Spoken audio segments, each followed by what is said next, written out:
لقد كان لكم في رسول الله أسوة حسنة لمن كان يرجو الله واليوم الآخر وذكر الله كثيرا. Assalamualaikum warahmatullahi wabarakatuh. Innal hamdalillah nahmaduhu wa nasta'inuhu wa nastaghfiruh wa na'udzu billahi min shururi anfusina wa sayyiati a'malina may yahdihillahu fahuwal muhtad wa may yudlil falan tajida lahu waliyyan mursyida. Asyhadu an la ilaha illallah wahdahu la syarika lah wa asyhadu anna Muhammadan 'abduhu wa rasuluhu alladzi la nabiyya ba'dah. Wa qala Allah subhanahu wa ta'ala يا أيها الذين آمنوا اتقوا الله حق تقاته ولا تموتن إلا وأنتم مسلمون وقال عز من قال يا أيها الذين آمنوا اتقوا الله وقولوا قولا سديدا يصلح لكم أعمالكم ويغفر لكم ذنوبكم ومن يطع الله ورسوله فقد فاز فوزا عظيما يا أيها الناس اتقوا ربكم الذي خلقكم من نفس واحدة وخلق منها زوجها وبث منهما رجالا كثيرا ونساء واتقوا الله الذي تساءلون به والأرحام إن الله كان عليكم رقيبا. أما بعد نستقى الحديث كتاب الله وخير الهدي هدي محمد صلى الله عليه وسلم wa syarrul umur muhdatsatuha wa kullu muhdatsatin bid'ah wa kullu bid'atin dhalalah wa kullu dhalalatin finnar. Kaum muslimin dan kaum muslimat, para pemirsa Rosyad TV dimanapun Anda berada, alhamdulillah kembali kita bertemu dalam kajian kitab Al-Muallim Al-Awwal. Kita masih membahas metode dalam pengajaran.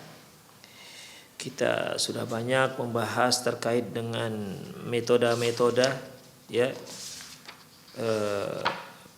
Pertama kita sudah pelajari bagaimana metode tahayyatul muta'allim listiqbal ilm, yaitu mempersiapkan murid untuk menerima pelajaran. Kemudian kontak antara pendengaran guru dan penglihatan guru dengan murid. Yang ketiga yaitu dengan cara praktekum, ya, mempraktekkan apa yang dipelajari, kemudian memberikan penjelasan disesuaikan dengan daya nalar sang murid. Demikian juga dengan cara hiwar, dengan cara interaktif, ya, tanya jawab atau bincang-bincang antara murid dengan guru. Demikian juga dengan metode menceritakan kisah-kisah, ya, metode kisah-kisah. Demikian juga dengan cara memberikan satu permisalan. Juga boleh dengan cara menimbulkan rasa keinginan tahu sang murid, ya, ataupun menimbulkan rasa penasaran pada sang murid. Demikian juga menggunakan isyarat, atau juga menggunakan cara metode dengan menggunakan sketsa ataupun gambar. Juga dengan memberikan metode yaitu berupa sebab, ya, sebab munculnya satu hukum, atau dengan cara memberikan pertanyaan dan membiarkan murid untuk menjawabnya. Yang kemudian ikhwah dengan cara mengulang, ya, dengan cara mengulang-ulang sebagaimana yang telah kita pelajari di kajian yang kemarin. Kemudian ikhwah rahimanallahu wa iyyakum, metode berikutnya yaitu istikhdamu uslubit taqsimi fit ta'lim, menggunakan metode pengklasifikasian ilmu di saat mengajar. Hadza uslubun azizur wujuh 'inda al-muallimi. Hadza uslubun azizu wujudah. Ini merupakan cara yang jarang dilakukan indal muallimin, dilakukan oleh para guru. Wa qalilun humul ladzina yastakhdibunahu asna'a tarhihim lil mawaddihim al-ilmiyah. Dan sedikit sekali di antara mereka yang menggunakan cara seperti ini, yaitu metode mengklasifikasikan ilmu, ya, mengklasifikasikan apa yang akan kita paparkan ke murid-murid, ya, yang terkait tentunya dengan pelajaran yang akan kita berikan. Wa a'ni bi uslubit taqsim, aku maksud yaitu dengan membagi-bagi ilmu tersebut. Ayya'midal muallimu ila dirasatil maddatil ilmiyatil lati yuradu tarhuha ala tullab, yaitu seorang guru memperhatikan pelajaran yang akan dia sampaikan kepada murid, kemudian summa yuqassimuha ila aqsamin aw maratibin aw faqaratin aw nuqatin. Lantas dia bagi-bagi setelah dia mempelajari apa yang akan dia sampaikan ke murid, lantas konten pelajarannya itu dia bagi-bagi, apakah dia terkait dengan tingkatannya atau poin-poinnya. Samaha ma'syid, silakan kamu namakan apapun dia. Apakah dia klasifikasi menurut ini misalnya, atau marotipnya, atau tingkatan-tingkatannya apa. Jadi di sana nanti ada poin-poin, ya, 1, 2, 3, yang satu ini, yang kedua ini, yang ketiga ini, demikian ikhwah. Summa yaqumu bi tarhi 'ala tullabi, setelah dia klasifikasikan apa yang akan dia sampaikan, barulah dia menyampaikan pembagian-pembagian tersebut. Wala yakhfa ma fi hadhihi tariqah min faidatin 'azimatin litulab. Tentunya tidak diragukan lagi, cara seperti ini juga sangat berfaedah bagi para murid. Idh innaha taj'alut talibu yalumu bi atrafi al-mawdu'ah. Karena dengan cara seperti ini, ya, seorang siswa itu bisa menguasai secara lengkap. Wa taj'alahu yahfazul ma'lumat wa yastaw'ibuha bi syaklin sari', di mana dia bisa menghafal maklumat-maklumat tersebut dan dapat menguasainya dengan cepat. Ya, dia bisa menghafalnya dan bisa menguasai pelajaran tersebut dengan cepat.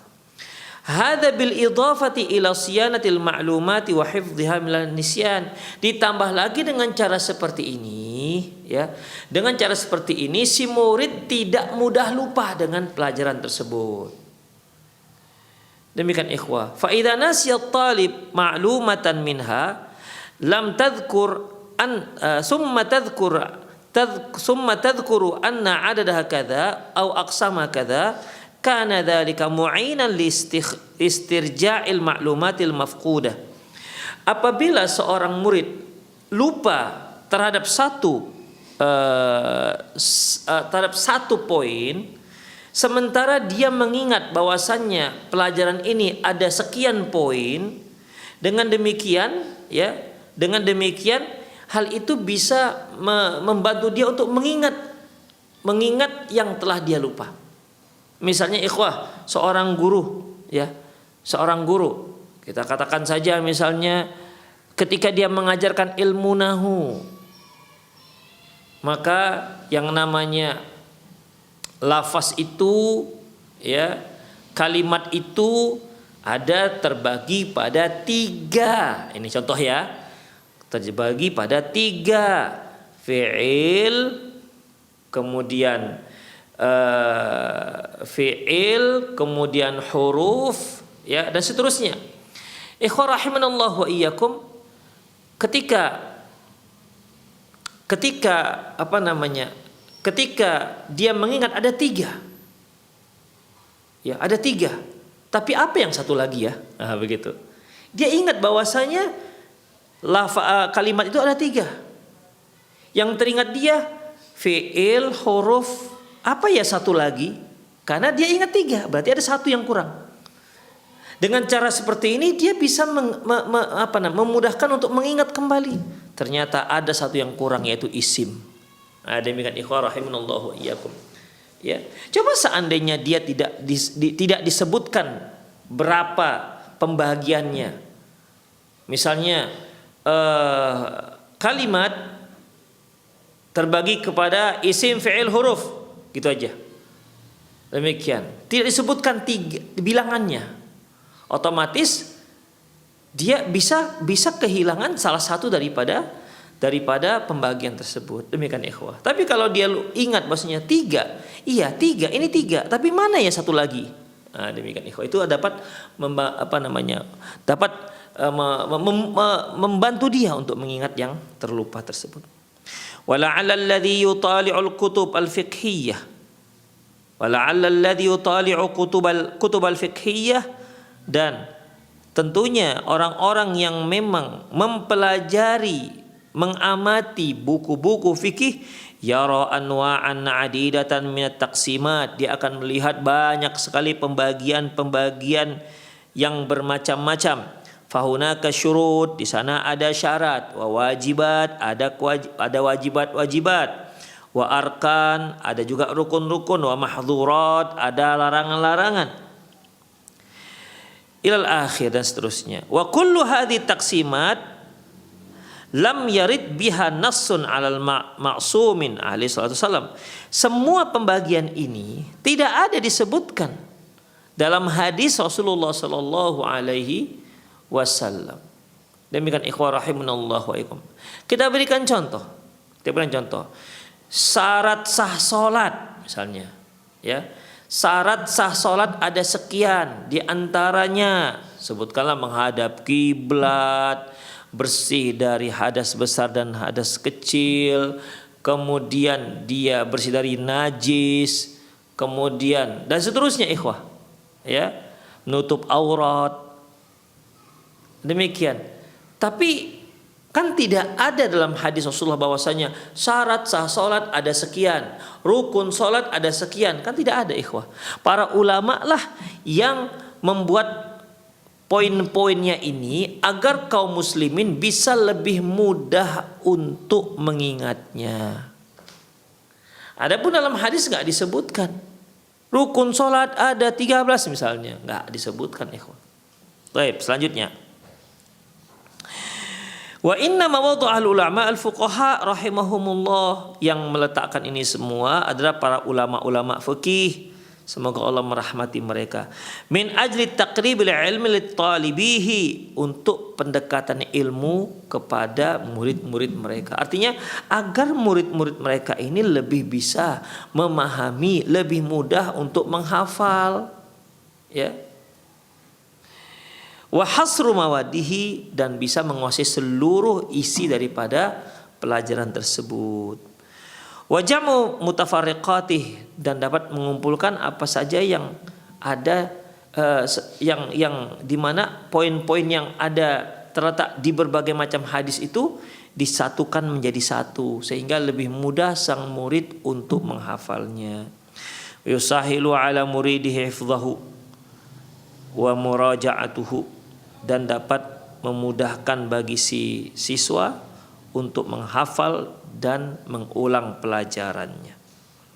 Baik, wa qad kana Nabi sallallahu alaihi wasallam yaf'alu mithla dzalik. Sungguhnya Rasulullah juga melakukan hal yang sama. Kita berikan contoh. An Abi Hurairah radhiyallahu anin Nabi sallallahu alaihi wasallam. Dari Abi Hurairah radhiyallahu anhu, dari Rasulullah sallallahu alaihi wasallam, qala, beliau bersabda, sab'atun yudhilluhumullah fi dhilli yawman la dhilla illa dhilluh. Ada 7 orang. Di sini Rasulullah di awal sudah menyebutkan ada 7 orang. Ya. Jadi kalau seandainya kita mengingat 7, kemudian setelah itu ada yang kurang, berarti ada yang terlupakan. Demikian ikhwah.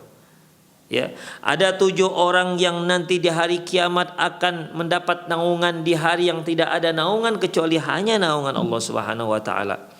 Yang pertama al-imamul adl, imam yang adil. Yang kedua syabun nasya'a fi ibadati rabbih, seorang pemuda yang tumbuh ya dalam beribadah kepada Allah Subhanahu wa taala. Yang ketiga, rajulun qalbu mu'allaqun fil masajid, seorang pemuda, seorang laki-laki yang hatinya senantiasa terpaut dengan masjid. Yang keempat, rajulani tahabba fillahi ijtama alaihi wa tafarraqa alaihi, yaitu dua orang yang saling mencintai karena Allah, mereka berkumpul karena Allah, mereka berpisah karena Allah. Yang keempat, yang kelima, rajulun talabathul mar'atu dzata nasabin wa jamalin faqala inni akhafullah. Yang kelima yaitu seorang laki-laki, dia dirayu oleh seorang wanita yang cantik jelita dan yang terhormat, tapi dia mengatakan aku takut kepada Allah Subhanahu wa taala. Yang keenam, rajulun tasaddaqa bi sadaqatin fa akhfaha hatta la ta'lamu shimalu ma tunfiqu yaminuh. Yang keenam adalah seorang yang bersedekah dan dia merahasiakan sedekahnya hingga tangan kirinya tidak mengetahui apa yang disedekahkan oleh tangan kanannya. Yang ketujuh, wa rajulun dzakarallaha khalian fa fadat ainah. Yang ketujuh yaitu seorang yang mengingat Allah Subhanahu wa taala dalam kesendiriannya dan air matanya pun berlinang karena takut dengan Allah Subhanahu wa taala. Ada 7. Ya. Coba ikhwah, seandainya Rasulullah sallallahu alaihi wasallam tidak menyebutkan ada 7 orang yang tidak ada disebut 7. Ya.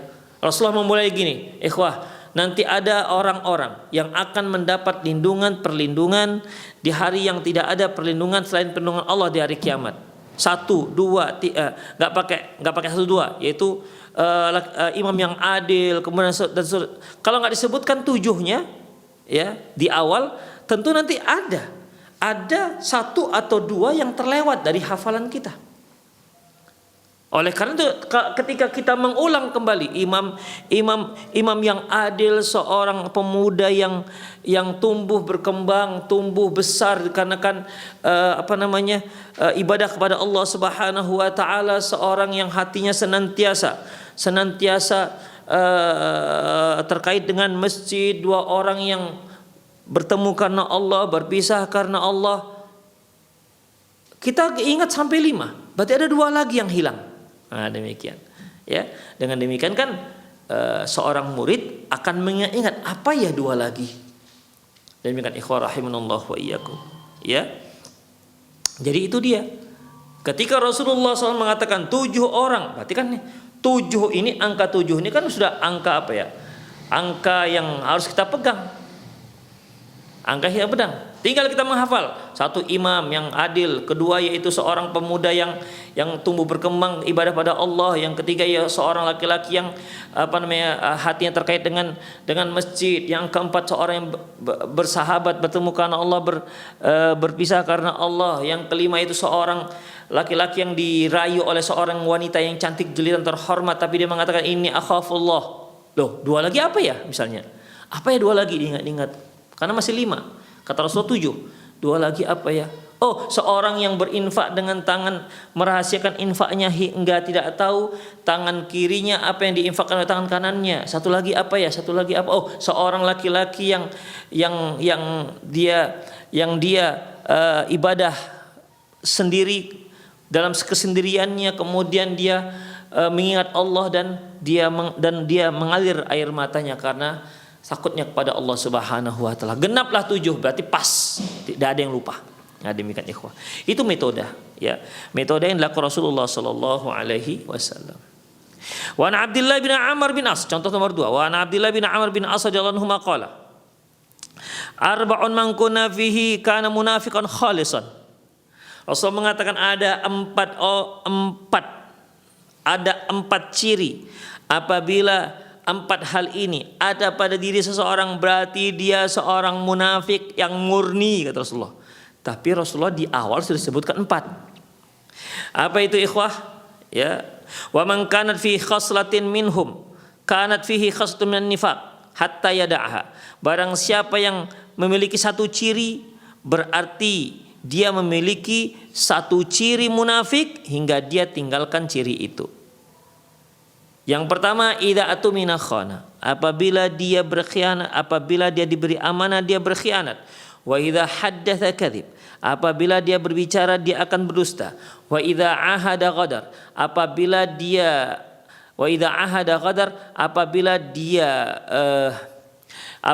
dia berjanji dia akan pungkiri. Wa idza khasama fajar. Apabila dia bertengkar dia akan berbuat jahat. Ada 4. Demikian ikhwah. Ya. Idza tudmina khana. Apabila dia diberi amanah dia berkhianat. Wa idza haddatsa kadzab. Apabila dia bicara dia dusta. Wa idza wa'ada ghadar. Apabila dia berjanji dia pungkir janjinya. Wa idza khasama fajar. Apabila dia bertengkar dia akan berbuat jahat. Ada 4. Demikian ikhwah. Jadi kalau sempat enggak teringat 1 2 3 4 yang hanya ketiga, 4 ini mana ya? Diingat-ingat kembali sampai teringat. Demikian ikhwah. Karena dari awal Rasulullah sudah mengatakan 3. Demikian ikhwah rahimanallahu wa iyyakum. Wal akhbaru fi dzalika 'ani Nabi sallallahu alaihi wasallam jiddan. Berita-berita seperti ini ataupun hadis-hadis seperti ini itu banyak sekali dalam hadis-hadis Nabi sallallahu alaihi wasallam. Walau dhahabna nastaqsi ba'daha la tala bina al-maqam. Seandainya kita cantumkan semuanya tentunya di sini akan terlalu panjang pembahasannya. Fi ma dzakarna ghaniyatun wa kifayatun, apa yang kita telah sebutkan itu cukuplah, kata beliau penulis, ya. Banyak ikhwah. Saya berikan contoh lain ikhwah seperti sabda Nabi sallallahu alaihi wasallam, salasun muhlikat, ya. Hadis salasun muhlikat wa salasun munjiat wa salasun muhlikat. Rasul katakan ada 3 penyelamat dan 3 membuat celaka. 3 yang dapat wa amal munjiat, adapun yang bisa menyelamatkan, yang pertama fattaqullah fi sirri wa alaniyah, yaitu takwa kepada Allah baik fisir pada waktu rahasia ataupun sendiri, wal alaniyah, dan juga pada waktu kita itu sedang berada bersama orang. Takwa kepada Allah baik ketika kita sendiri maupun kita bersama orang-orang itu merupakan satu hal yang dapat menyelamatkan kita baik dunia maupun hari akhirat. Ya kan banyaknya kalau ada orang yang bersama orang-orang yang pengajian, dia di situ akan menjadi soleh, tapi ketika dia sendiri dia lupa akan kesolehannya. Ya, karena nggak ada kawan yang lihat, tapi dia lupa bahwasanya Allah melihatnya. Kemudian al-qaulul bil haqq fi ridha was sakht. Berupaya untuk bicara yang hak baik dalam keadaan kita ridha maupun dalam keadaan kita itu marah. Oke, dalam keadaan kita ridho kita bisa berbicara yang hak, tapi terkadang ketika kita dalam keadaan marah kita lupa, kita nggak peduli apakah yang itu hak yang kita bicarakan ataukah yang kita bicarakan itu batil. Kemudian yang ketiga, qasdu fil ghina, al-qasdu fil ghina wal faqr, yaitu bersahaja baik dalam keadaan berkecukupan maupun dalam keadaan fakir.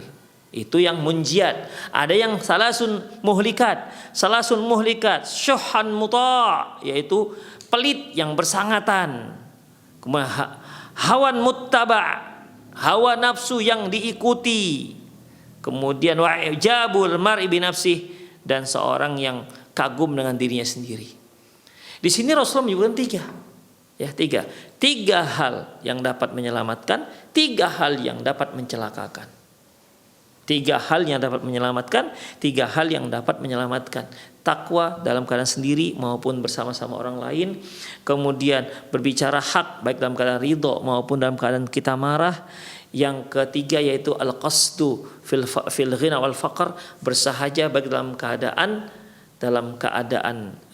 ghina, yaitu kecukupan, maupun dalam keadaan kita dalam keadaan fakir. Adapun 3 hal yang salasun muhlikat, yaitu yang pertama adalah syahul muta', yaitu pelit luar biasa. Yang kedua yaitu hawan muttaba', yaitu hawa nafsu yang diikuti atau dia diperbudak hawa nafsu. Yang ketiga yaitu al-ijabu bi nafsi, ijabul mar'i bi nafsi, seorang yang kagum dengan dirinya sendiri. Demikian ikhwah. Ya, ini diantara, berarti kan itu jadi 6 poin kan? Demikian ikhwah. Atau pernah juga Rasulullah katakan, salasun la yukallimullahu yaumal qiyamati walau yuzakkihim walahum adzabun alim. Ada 3 orang yang Allah Subhanahu wa taala tidak akan diajak bicara tidak akan diajak bicara oleh Allah Subhanahu wa taala dan tidak akan dilihat ya dan tidak akan dilihat oleh Allah Subhanahu wa taala di hari kiamat, dan tidak akan wala yuzakim, tidak akan disucikan di hari kiamat, dan untuknya azabnya pedih. Yang pertama yaitu syekhuz zani, orang tua yang penzina. Yang kedua al-maliku kadzab, raja yang pendusta. Yang ketiga yaitu a'il mustakbir, orang sombong, orang miskin yang sombong. Demikian ikhwan, dan banyak sekali yang cara-cara seperti ini disebutkan Rasulullah Sallallahu Alaihi Wasallam dalam hadis-hadisnya. Sehingga beliau menyebutkan dulu angkanya, kemudian baru menyebutkan apa saja. Sehingga dengan menyebutkan angka ini kita bisa jadi sebagai pegangan bahwasanya sekian. Kalau ternyata ada yang terlupa bagi kita, berarti kita bisa mengingatnya, kita agak lebih mudah mengingatnya, atau minimal kita tahu apa yang kita hafal itu kurang. Atau kita ada yang lupa ini. Karena apa? Karena masih 3 sementara dia 4 misalnya. Atau masih 5 sementara dia 7. Demikian ikhwah rahimanallah wa iyyakum. Walau daqaqna an-nadhara fi hadisin Nabi sallallahu alaihi wasallam anna Nabi sallam yadhkur adada al-mujmal summa yufassil fi dzalik. Kalau kita perhatikan benar-benar dengan hadis Rasulullah SAW, kita akan lihat bahwasanya beliau menyebutkan bilangan secara global, baru kemudian beliau merinci setiap poin-poinnya, ya, setiap poin-poinnya seperti yang kita katakan tadi, ya, salasun la yukallimullahu yaumal qiyamati wa la yuzakki wa la yanzuru ilaihim wa la yuzakki wa lahum adzabun alim. 3 orang yang tidak akan diajak bicara oleh Allah, tidak akan dilihat oleh Allah Subhanahu wa taala, dan tidak akan disucikan, dan untuk dia disiapkan azab yang pedih. Dan disebutkan 3. Kan belum disebutkan 3 ini apa? Baru disebutkan secara rinci. Yang pertama, yang kedua, yang ketiga. Demikian ikhwah. Itu yang dikatakan penulis. Kalau kita perhatikan hadis-hadis Rasulullah Sallallahu Alaihi Wasallam, maka beliau memulainya dengan menyebutkan secara global. Penyebutan bilangan secara global. Kemudian barulah bilangan ini dirinci oleh Rasulullah Sallallahu Alaihi Wasallam. Wala syakka anna hadhihi tariqah asyaddu jadban lin nafsi. Tentunya tidak diragukan lagi cara seperti ini lebih mudah untuk lebih tertarik ya orang untuk mengetahuinya. Wa ahsan tartiban wa siyaqan, dan lebih baik dalam dan lebih baik juga dalam mengklasifikasinya ataupun membuat susunannya. Wabil muallimun yang bagi alaihim ayasluku hadas sabil. Bagi para guru sudah seharusnya dan selayaknya dia tempuh metode seperti ini. In aradu ayyasiru ala ilma wa yudhalliluhu litullabihim. Jika dia ingin memudahkan pelajaran-pelajaran tersebut terhadap anak-anak muridnya. Demikian ikhwah. Al-khulasah. Kesimpulan, inna uslubat taqsimi mu'ayyinuna ala hifzil ma'lumat. Sesungguhnya metode membuat klasifikasi dalam pelajaran ini dapat menunjang, dapat membantu murid-murid untuk menghafal maklumat. Wa yasunuha min nisyan, dan dapat menjaganya dari kelupaan. Inna hadhihi tariqata tastalzimu minal muallim diqqatin wa maharatin. Tentunya cara seperti ini ya haruslah seorang guru memang benar-benar memahami tentang klasifikasi tersebut. Ya, memahami tentang klasifikasi tersebut. Wa yufaddilu 'inda istikhdami hadhihi tariqah. Ya, dan hendaklah dia lebih kedepankan cara seperti ini. Istikhdam uslubil ijmal summa tafsil, yaitu dengan cara menyebutkan global terlebih dahulu, kemudian baru sebutkan secara rinci. Demikian ikhwah rahimani Allah wa iyyakum. Dan saya kira semua semua ilmu itu ada klasifikasi seperti ini. Ya, semua ilmu itu ada klasifikasi seperti ini. Sehingga dengan adanya klasifikasi, kita membuat klasifikasi pembagian-pembagian ini dapat lebih membuat kita mudah untuk menghafal dan tentunya mudah untuk memahaminya. Demikian ikhwah, rahimani Allahu wa iyyakum. Itu sajalah kajian kita karena memang pembahasannya agak gitu panjang ya. Dalam masalah ini di mana penyebutan klasifikasi dalam metode pengajaran. Satu lagi ikhwah, Rasul juga pernah katakan, salasun man kunna fihi wajada halawatul iman. Ada 3 hal. Barang siapa yang memilikinya, dia akan dapatkan manisnya keimanan. Berarti kan sudah disebutkan dulu 3 tuh. Ada 3 hal, barang siapa yang dia dapati itu pada dirinya, dia akan rasanya manisnya keimanan. Ini disebutkan Rasulullah secara global dulu. Kemudian baru disebutkan secara rinci. 1, yaitu ayyakun Allah wa rasuluh ahabba ilahi mimma siwah. 1, yaitu apabila Allah dan Rasulnya lebih dia cintai ketimbang yang lain. 2, ayyuhibbul mar'u la yuhibbu illa lillah.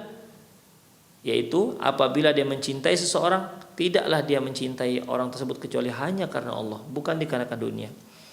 Yang ketiga, ayyakraha ya'udu fil kufri ba'da an anqadhahu Allah minhu kama yakrahu ayyanqadhahu fin nar. Yaitu dia sangat benci untuk kembali kepada kekufuran setelah Allah selamatkan dia dari kekufuran tersebut. Seperti dia sangat benci untuk dicampakkan ke dalam api neraka. Demikian ikhwah. Jadi ada 3 hal. Kalau ada yang lupa, ini kok cuma 2 ya? Mengapa hanya 2? Mana satu lagi? Demikian ikhwah. Kalau dia ternyata sudah lengkap 3, berarti sudah paslah semuanya sudah dihafal. Demikian ikhwah. Metode seperti ini banyak sekali. Dengan menyebutkan pertama secara global, kemudian disebutkan rincian-rinciannya. Ya. Taib ikhwah, itu saja, semoga bermanfaat. Aku qouli hadza wa astaghfirullah li wa lakum wasal muslimin innahu wal ghafurur rahim. Subhanakallahumma bihamdik asyhadu an la ilaha illa anta astaghfiruka wa atubu ilaik. Wa sallallahu ala nabiyyina Muhammad wa ala alihi wa ashabihi ajma'in. Wa akhir da'wana alhamdulillahirabbil alamin. Assalamualaikum warahmatullahi wabarakatuh.